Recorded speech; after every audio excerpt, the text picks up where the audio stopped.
Well, hey, Eugene. How are you? Hello, hello. Just for what it's worth, I think it's important for us to note this. The last time you and I hung out was when we had the best kebab in the world in Iraq.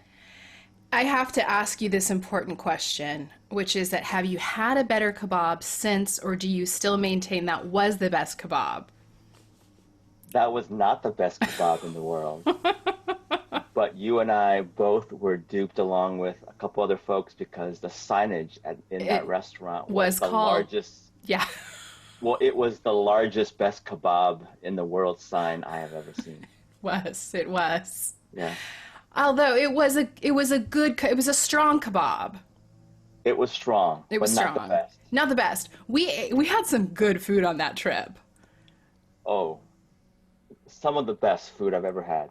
It really was. We went to Iraq and then we went to Lebanon, and I wasn't prepared for how good the food was. It was incredible.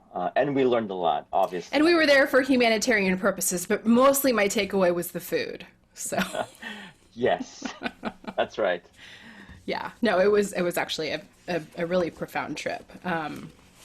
Yeah, which we actually I will link up to some of our writings after that trip too, because that was a very profound trip for me.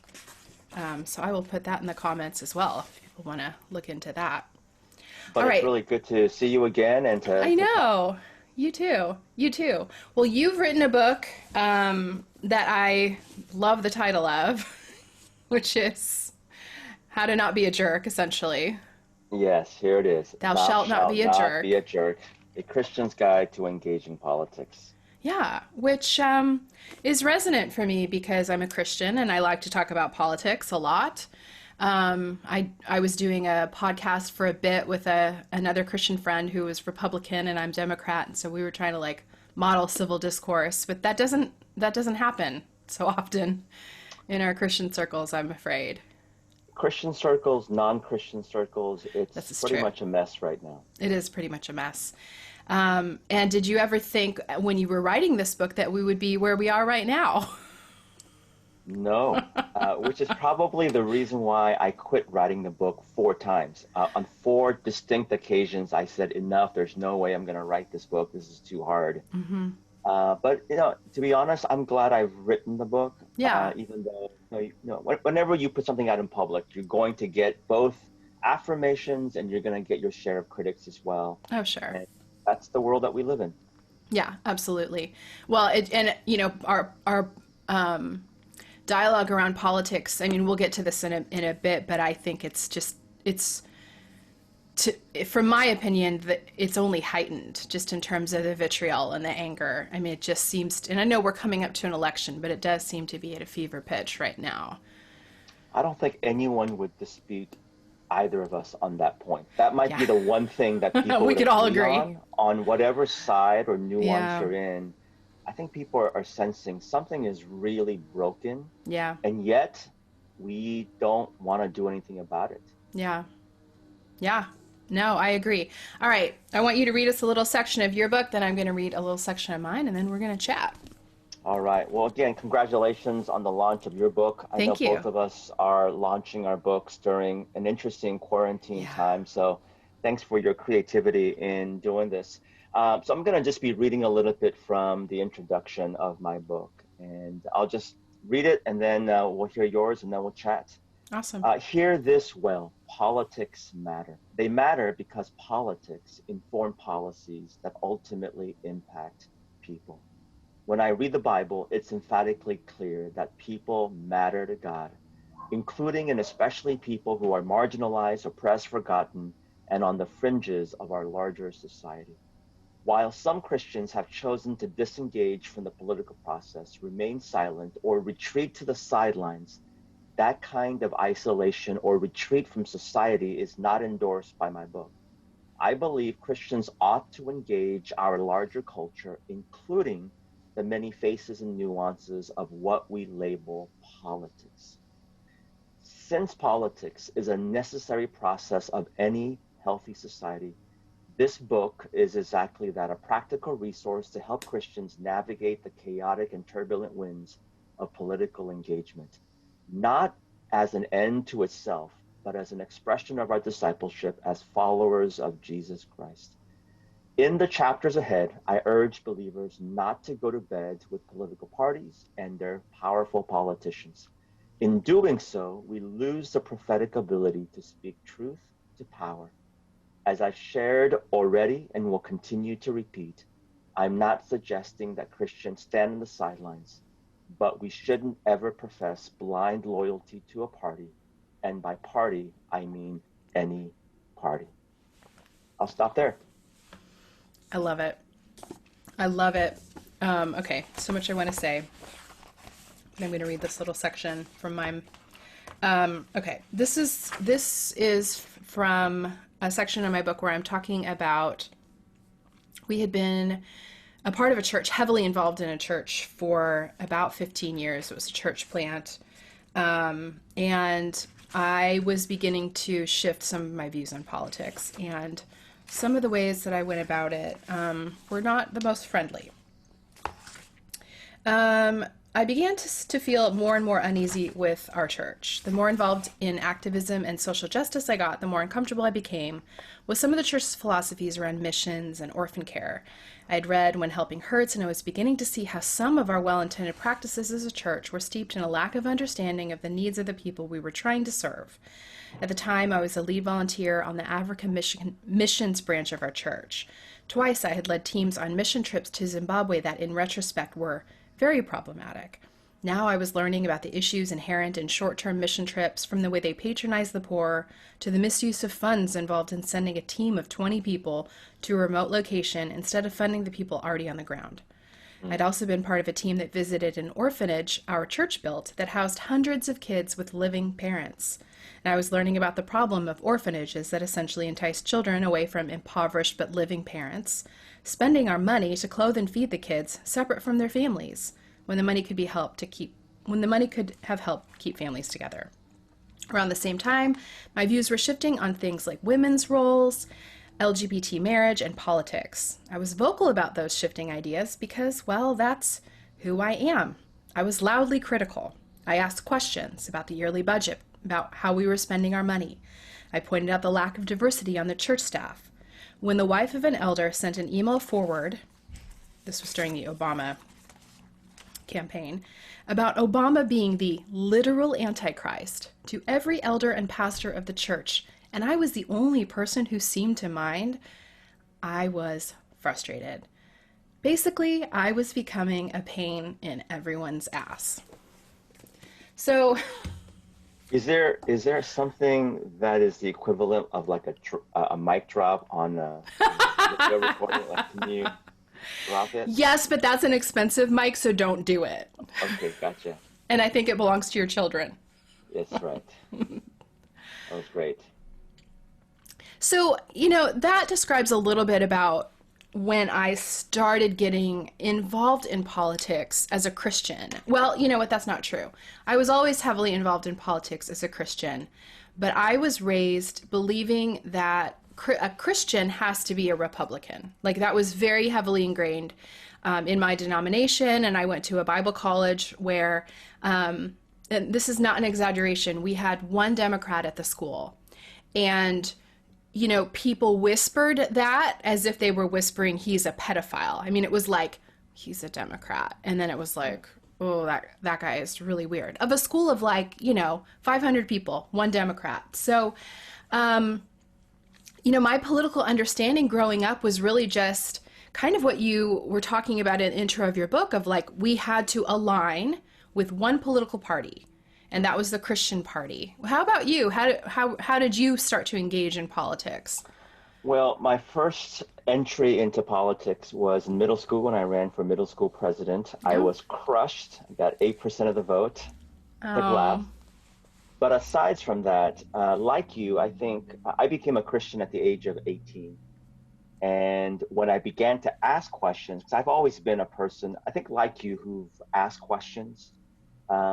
And what I was told about politics is that you don't talk about politics. Either one or two, good Christians, faithful Christians, always vote Republican. Right.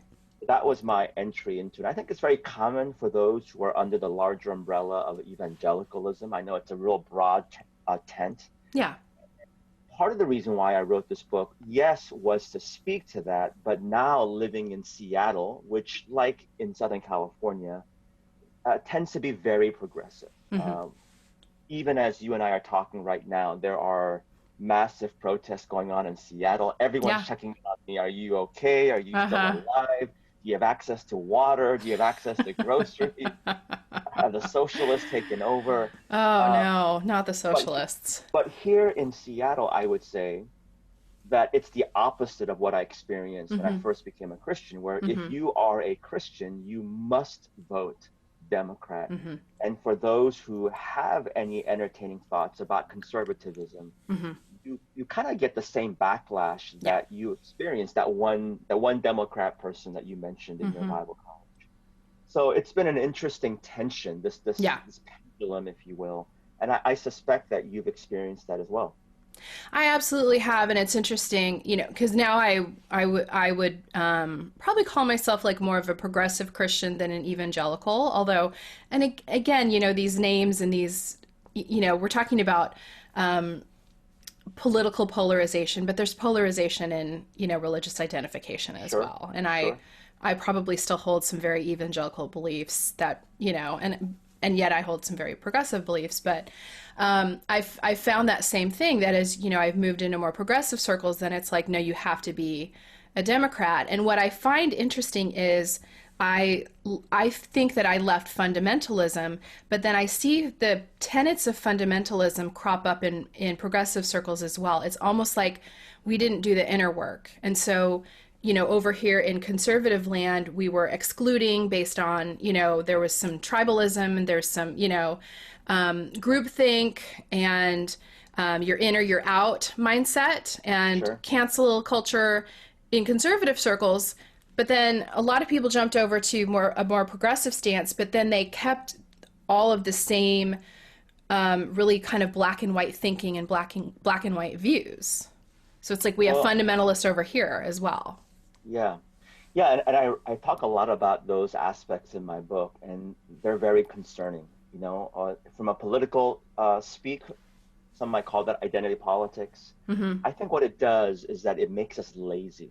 We Mm-hmm. stop thinking, and Yeah. because of this tribalism, we simply adopt whatever the larger party says. Mm-hmm. And so the classic question that I've received over the years, both as a pastor and a leader, but just as an author about a book on politics, the number one question is, okay, let's just get to it. Are you a Republican or a Democrat? Are you conservative or liberal? And I think it's because people want those clear delineation of Mm-hmm. what compartments or boxes we fit Yeah. into. And my honest response, I'm not trying to skirt the answer or to be circuitous. My honest answer is, what are we talking about? On what Yeah. issue? Yeah. Because in the same way that you say, well, I have some evangelical views, progressive views, and I think that's fair. I don't know what those would be, but that for me sounds natural and human, Mm-hmm. because I just don't think it's good or healthy for us to align with Mm-hmm. one simple label. Because if we do that for ourselves, we're going to start doing it for others. And the danger about this Mm-hmm. is we start dehumanizing those that we disagree with, even Right. though we don't quite know that. And we end up doing those very things to the people that we criticize. And so it's this endless loop that we end up being in. And it's so toxic and dangerous. Yeah, I completely agree. And I was even for a long time hesitant to declare a political party, because I felt strongly that, like, no, I want to, for every politician and for every measure, I want to really actually think for myself and study and think for myself. And I ended up declaring a political party just because you don't get to vote in primaries in California if you're not, if you're not declared.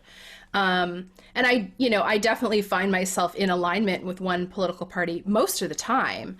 But I am trying to, just as a person, trying to not fall into that, what you were saying, of just like, this is a line and I have to obey, what the whole group thinks all the time. But it's Well, challenging. it is challenging, but I think we hear it often in our airwaves, in our cable news, in among pundits, is basically just vote red or vote Hmm. blue, just across down the Right. aisle. And again, I just think as Christians, I'm not suggesting that it's wrong for people to feel an affinity or an affiliation with one party, but I think there's a difference between that and absolute blind loyalty, Right. especially when you're unwilling to speak to your own party or your own affiliation. Because I think traditionally we feel much more comfortable flipping other people's tables. We feel Hmm. good placing judgment and justice upon others. We like rioting and protesting other people, but we don't always do it to the party or to those that we typically affiliate ourselves with. I think both are really important. It's a lot easier to flip other people's tables rather than our own. And so we need that self-awareness, that Hmm. maturity. And I think that's what's lacking, I feel like, in our Hmm. political landscape right now is it's too much finger pointing and not enough really introspective examination of our own selves as well. I'm going to be really honest in this conversation. Is here's where I'm struggling now because I I agree that we should not be, pointing fingers, and I agree that we should not be kind of demonizing the other side. But where I struggle right now is I feel like, we have a president who is, I think, stoking a lot of racism, a lot Sure. of misogyny, and that's where I struggle with, I mean, you said it in the intro of your book. The policies that put in place are that are put in place are personal, and when there's policies that begin to feel like they're oppressive, then I start feeling like now I don't know, like I do feel that I need to not demonize but denounce Sure. the party that is supporting those Sure. platforms. Yeah, and I think our call for civility, our call for respect, I think isn't permission for us to be silent. It Mm-hmm. isn't permission for us to not engage and to call out Yeah. and to speak out on Yeah. certain things. And I think it's important for us to do it. Yeah. I really do. I think in the same way that you and I have just agreed that we shouldn't demonize people, I think there is something also incredibly dangerous about silence, Right. about our complicity of Yeah. silence. And this is not just for those who disagree with, but I'm particularly frustrated with those who may have voted for our current administration or the current president. Like, I feel like, hey, if you voted for this person, Uh-huh. you should be holding this person accountable as well. Right. Certainly, those that didn't should also be doing that as well. Yeah. The reality is, I just feel like unless it's people's individual respective basis that can hold them accountable in some ways. Mm-hmm. So even though I may not have voted for our current president, I want to pray for him. But I also want to hold him accountable and to Mm-hmm. speak truth to that power. About I don't know 2 months ago, I mean, for me, I thought it was respect. It was respect. Uh, I was as respectful as I could be, but I sent out a tweet about President Trump with his usage of Chinese virus, for example, Yeah. and it just went viral. Mm-hmm. And the Washington Post picked it up, about 12, 14 newspapers picked it up. Um, for a second, I thought I may have lost a job that I had just signed up for as a result of it. But I think it was, again, that balance of I don't want people who read my book about don't being a jerk to interpret that as we should be passive, quiet, Yeah. submissive, and not say anything. Yeah. I think we can do both. Yeah. It's Yeah. it's this idea that you have to relinquish one or the other, Yes. and we have to do both. Yeah. I totally agree, and yet we why do we find it so difficult? Because it's like we're talking about polarization, both political and religious, but we also have some polarization in, like, we're either going to be completely silent or we're going to, you know, run in with pitchforks. Like, what's the balance of seeing, other people as fully human, and then standing up for the rights Yeah. of, the marginalized? That's a great question, and you should write that book next because I think a lot. I think a lot of folks. I think it's actually the question. Yeah. Yeah, for me, I think of two things. a couple things come to mind. One, we don't see many people modeling it well. Mm-hmm. Um, and Mm-hmm. it's not very viral. It's not very It's glamorous. not. You're Yeah, so right on that. it's the folks I think that are quote unquote extremists, the loudest that seem to get picked up Mm-hmm. It by is. the blogosphere, by social media, by the news. And so I just think for that reason, it's not the currency that our Mm-hmm. society functions in. It That's feels so as true. if our society runs on the currency of Mm-hmm. anger, outrage, Yeah. kind of that whole, and so I think we need to have more and more people so that it's not just a handful, but a choir of people saying we can do both of these things, and we should never be, I think, tepid or timid about voicing our convictions and pursuing them because, as you and I have said, I mean, policies, when it's all said and done, it does ultimately impact people. Mm-hmm. And we should voice our convictions. Yeah, I want to just reiterate so much of what you said in terms of what gets picked up and what goes viral because it is always extreme views that people amplify. And so what we see is the most extreme views of either side. And that, that's been true for me. I mean, the tweets that I've had go viral probably have not been my most elegant or gracious tweets, to be Mm, honest. yeah, I mean, there have yeah, been a few where I've been like, I don't know if I would have worded that way had I known it was going to go as far as it did. But we do live in a society where, and I mean, it's even true as you watch the protests that are happening all around us. It's like they were all on the news when it was rioting and looting, but the predominance of the protests have been incredibly peaceful, and those are not making the news. So what we yeah, see and what makes headlines and clickbait and viral tweets is people being extreme and people yeah, being angry. We don't yeah, see a lot of civility. yeah. It's So it's interesting because I think the phrase that came to mind is it doesn't sell. yeah, That's the point. It doesn't yeah. sell.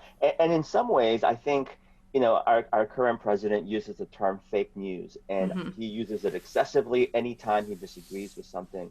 But I think if we take a step back, I think there is something that he's saying that all of us can agree with is that we just need healthier we need the media to be healthier, and then we also need healthier engagement with the media and Hmm. holding the media accountable as well. Hmm. But it is difficult because it just doesn't quite sell, which is the reason why we need more and more people to speak up, to Hmm. model both of those things so that it's a choir of people that are modeling this messy, messy middle. And by middle, I'm not Yeah. speaking about a political middle, Hmm. but this tension between, um, to some, you might just be too conservative. To others, you'll be too liberal. But somewhere in that middle, we're just trying our best to have integrity, to love people, to care, to be able to demonstrate civility and respect, and at the same time have fierceness about the convictions that we have because we know that it's impacting human people. Yeah, absolutely. And I think I have heard some troubling messages from churches, and I mean, even in my former church, of messages of just like, well, Christians should be winsome, and we shouldn't engage in these conversations because they're not unifying, or and so I worry that some Christians are even getting the message that they should be quiet, like that they shouldn't enter the public square, so to speak, on Right, politics. right.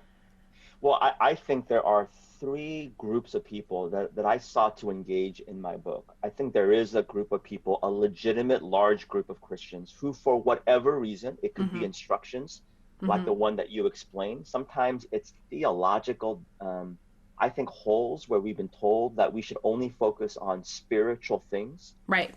Politics isn't spiritual. Mm-hmm. And I think and then there are those who I think who detach themselves from politics because they're just exhausted. And I get that. I think Mm-hmm. there are moments throughout the week where I feel exhausted and I need to engage in self care. I think there's a second group of people that are so obsessed with politics. I think there's one thing to care, Mm-hmm. but there's another level where we're so obsessed that we justify everything that we do because of our political ideology. And we Yeah. don't quite. Yeah. And if I'm honest with myself, I feel like there are times I'll get into that rabbit hole, and I have Yeah. to just Oh, I can too. take a Yeah. moment and just pause. Yeah. And I think there's a large group of people, maybe the larger group of people, who know they take their faith in Christ seriously. They know that politics matter. And the tension is, how do we do this well in a Hmm. crazy time right now? And I think this is the reason why your book, my book, the conversations that many people are having, these are really important conversations as we're trying to say, let's try to figure out a better way to model what it means to love Jesus and to be a good citizen in this world. Those things are not competing things to each other. To be a good citizen, I think, is part of what it means to be a follower of Jesus. Yeah. I mean, I completely agree.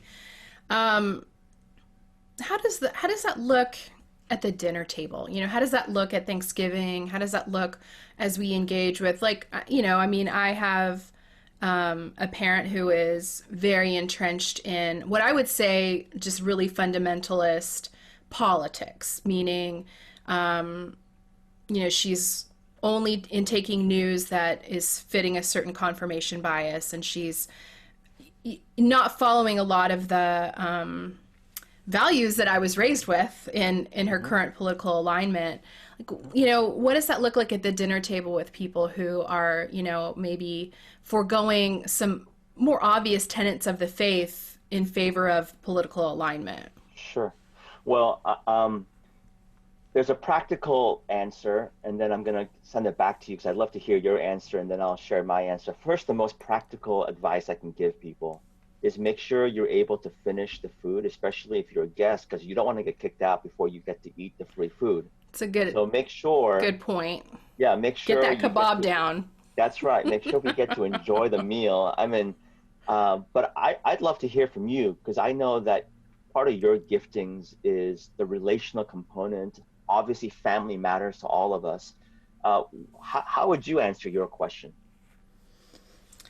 Uh, I mean, it's been a real struggle for me. I think I vacillate between feeling some obligation to stay in the conversation because I'm a voice that you know might not otherwise be heard, right? So Hmm. I feel like I there's a little bit of like responsibility of like, and I even think, I mean, as a white person, I feel like I also feel like it's kind of incumbent upon white people to be policing other white people, if that makes sense. So Hmm. when I'm faced with, you know, whether it's a family member or coworker or someone who is behaving in ways that I think are you know dangerous or alarming to people of color, I feel like okay, I need to engage. Like I have a voice here and I need to use that relationship. But then there's also a part of me that feels like I just want to give up. Like I just want to disengage. Like I it feels toxic and I want to go like I'm out. I'm done. I can't, you know, if you're going to continue to vote in a way that, you know, keeps people who have racist platforms behind them. And again, it's weird because we're no longer talking about politics, really. We're not talking about the size of government anymore. We're not talking about, you know, how much taxes each person should be required to pay. We're talking about policies that affect immigrants, that affect, you know, minorities. That's where I start to want to like quit. Yeah, yeah. No, I hear Quit you. the whole relationship. Yeah, yeah. So, I think, um, I mean, it's honest and vulnerable. That's how I feel sometimes. Conversations, whether it's family or friends or church congregants. But a couple thoughts that I'll just share, and it's not that I'm trying to sound overly pastoral. Like I've given myself some like framework for the conversation Yeah. because I think we kind of need some boundaries for Yeah. ourselves.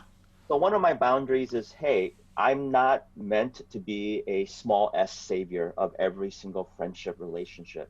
Yeah. It doesn't mean that I'm going to cancel culture, but it Yeah. just means that it I don't always feel like it's my sole responsibility to get somebody in the right path, if you will. Right.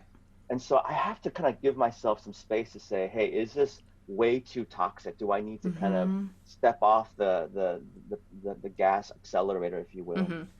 Having said that, the point that you made earlier, I think was so important that had you not pushed back at that forwarded mail that was sent to the pastors and elders and spouses, who knows what that seed may have done? Who knows? I think sometimes we need these voices. We need to be these voices to others. And then Mm-hmm. we have to be honest and say we actually need voices in us, in Mm-hmm. our lives as well. Because Yeah. I have to acknowledge that maybe I have some blind spots amid some of the passion and convictions that Mm-hmm. I have about whatever policies or issue. Because I'm not an expert on all things. So those are some of the basic framework that I have. And along with that, just generally speaking, unless it's absolutely a matter of life and death situation, I just don't believe in cancel culture. Mm-hmm. I don't want to practice cancel culture. I don't want to do it. And if that means I need to just step off Mm-hmm. and not be at someone's face and vice versa, because I don't want to engage in that practice. It Mm-hmm. pains me to hear real stories, people from the church that I pastored for many years, literally break up their relationship with their parents or their children as a Mm-hmm. result of politics. Now, I know that sounds really privileged. I know that it matters. I know that politics does matter, but I just think to the point that we're actually breaking up, severing relationships with our family members as a result of this, for me, just doesn't seem right to me. Again, I know it's easier said than done, but just those are just some general framework that I try to operate in. The last thing that I'll just share is this. I really do think just your core question about the dinner table is really important because when was the last time you saw someone's views change over a Facebook screaming match or a Right. Twitter engagement? It's I not where it do think happens. I do think it's the dining table. It's Yeah. out of relationship and it's raw, but I think it actually has a lot of it may be one of the few places in our culture where actual hearts and minds Mm-hmm. can be genuinely engaged, Mm-hmm. even if it's a little raw and painful. Yeah. So I would tell people, man, don't give up on that dining table. Don't give Yeah. up on those conversations. Yeah. I think you're right. I think the dining table is where change happens. It's so hard though. It's a really difficult place to be when because it's so tough. It's like some of it doesn't feel like politics anymore. Some of it feels hu- like humanity. Hmm. If Hmm. that makes sense. No, I get it. Like, Yeah.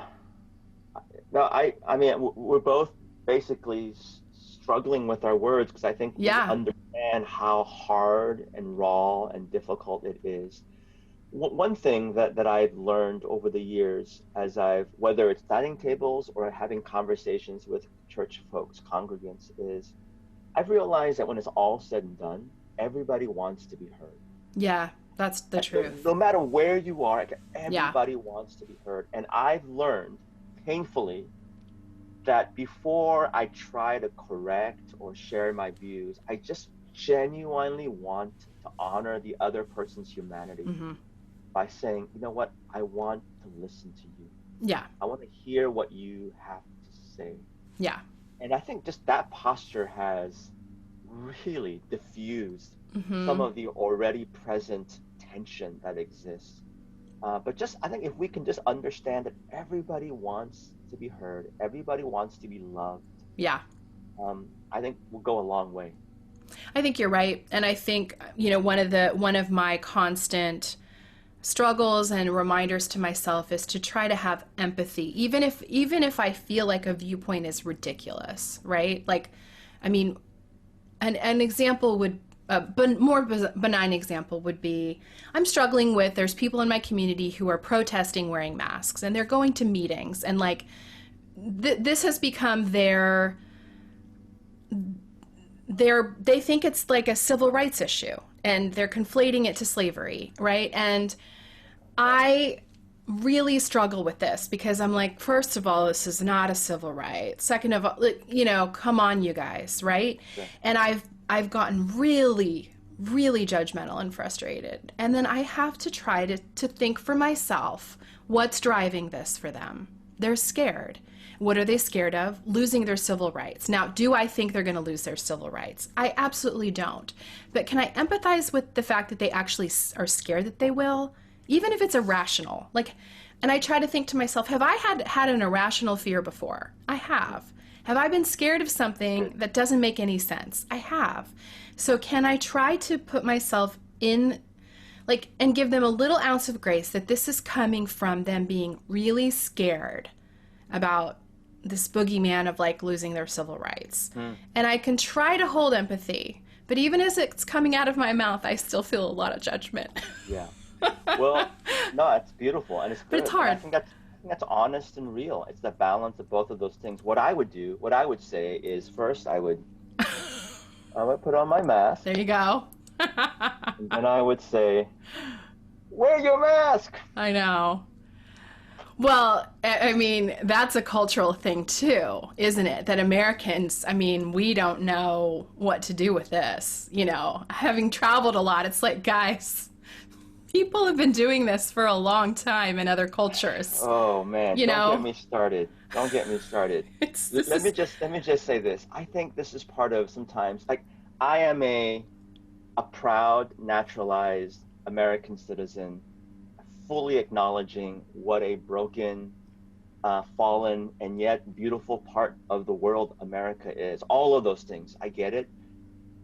But sometimes my concern about this American exceptionalism is that we're blind to acknowledging we actually have things to learn from other cultures and other nations. Yeah.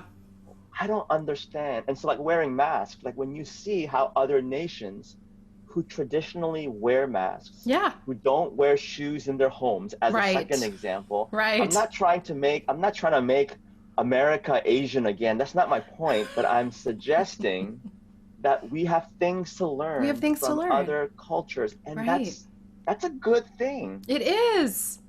It is, and I've always found it fascinating that America just really, we don't want to learn. Like, we don't want to learn. We don't want to go like, could we do healthcare better? Like, is maybe everyone else doing it better than us? Ours is the best. Right, like, no, we're the greatest. Although I'll tell you one thing that's fascinating to watch is, because I grew up with a lot of, patriotism when I was growing up meant that you did think America was the best at everything. Like, it was a very sort of narcissistic patriotism. It's, it's kind of like we were all raised in terms of our country, like being like narcissists, like, no, we're the best. We have nothing to learn. Yeah.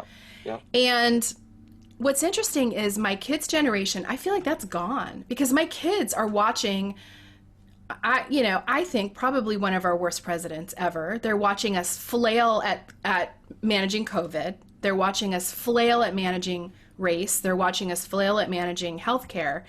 And it's like, it's almost like the veil has been lifted for this generation. Like, they know we're not the best. They know that we have things to learn. I think that's an interesting thing for a new generation. And then they can still be patriotic and love their country, but I think they can also go like, man, we're kind of bungling it in some areas. Well, it shouldn't be newsflash to anyone. Well, it shouldn't be, but yeah, but I don't know. I was definitely raised as like, we are the best at everything. Yeah. Well, I'm not going to go bust out in a chant USA just for you. Just for me. You would have otherwise, though. Yes, that's right. All right. Well, thank you so much for chatting with me. I hope people will check out your book. And where can people find you online? So I'm on Facebook and Twitter and Instagram, just on the handle Eugene Cho. Awesome. All right. Thank you so much. Thank you so much.